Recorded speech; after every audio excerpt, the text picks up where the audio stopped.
Assalamualaikum warahmatullahi wabarakatuh.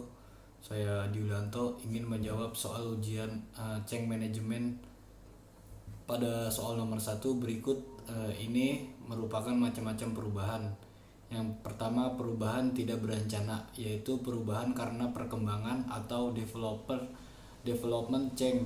Yang kedua itu perubahan secara tiba-tiba atau accidental change.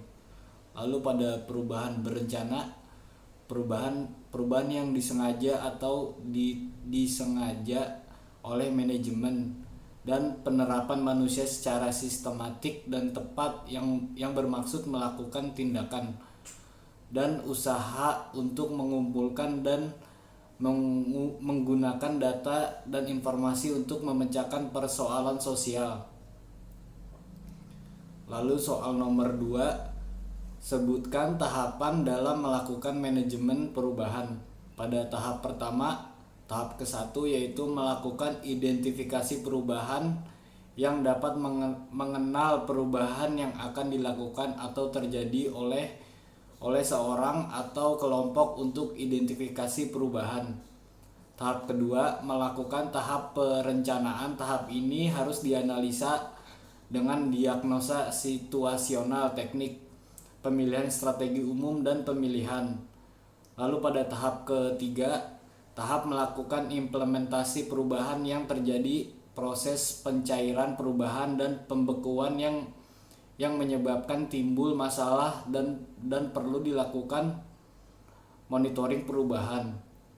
Lalu pada tahap keempat, tahap evaluasi dan umpan balik. Melakukan evaluasi diperlukan data agar hasil dari umpan balik yang dapat memberikan perubahan yang diinginkan berikutnya. Lalu soal nomor 3, coba sebutkan ciri-ciri organisasi yang membuat perubahan menjadi sukses. Ciri pertama, sebagai wadah di mana tiap anggotanya bisa mencapai tujuan bersama yang lebih optimal karena sudah dilakukan bersama-sama. Yang keduanya, biasa mengatasi kekurangan dari tiap anggota dalam mencapai tujuan bersama. Lalu ketiganya, berguna sebagai tempat untuk mendapatkan keuntungan bersama. Bagian keempat, sebagai tempat di mana tiap anggota bisa menjadi pengurus dan mempunyai tugas. Lalu bagian kelima, menjadi tempat untuk mendapatkan penghargaan. Bagian keenam, sebagai tempat untuk mengelola suatu hal dan anggota bersama-sama. Lalu soal nomor 4, bagaimanakah cara mengubah budaya organisasi? Bagian ke-1, mengamati lingkungan yang berhubungan dengan 2 atau 3 tren yang akan memberikan pengaruh pada organisasi di masa mendatang. Lalu yang kedua, menentukan implikasi dari tren tersebut. Lalu ketiga, melihat kembali misi dan mempelajari tujuan organisasi serta memperbaiki sampai menjadi pernyataan yang singkat dan kuat.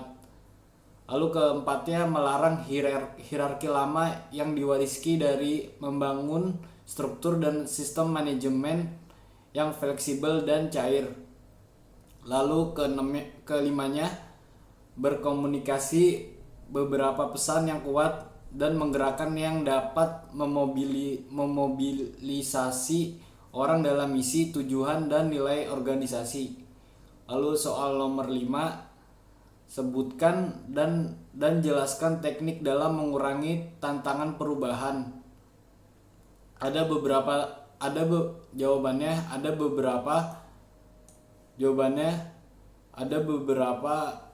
teknik dalam mengatasi penolakan perubahan dalam suatu organisasi, yaitu yang pertama, edukasi, komunikasi, dan sosialisasi. Komunikasikan alasan yang logis mengenai diperlukan perubahan dapat mengurangi penolakan atau resistensi dari karyawan. Lalu kedua, partisipasi, dengan memberikan kesempatan kepada karyawan untuk turut berpartisipasi dalam proses perubahan tersebut dapat mengurangi tingkat resistensi karyawan, penolakan dari karyawan. Lalu bagian ketiganya memberi dukungan dan komitmen. Dukungan dan komitmen dari perusahaan kepada karyawan sangatlah penting dalam proses perubahan untuk dapat meminimalisir rasa takut dan kecewa dari karyawan. Lalu keempatnya, membangun hubungan yang positif.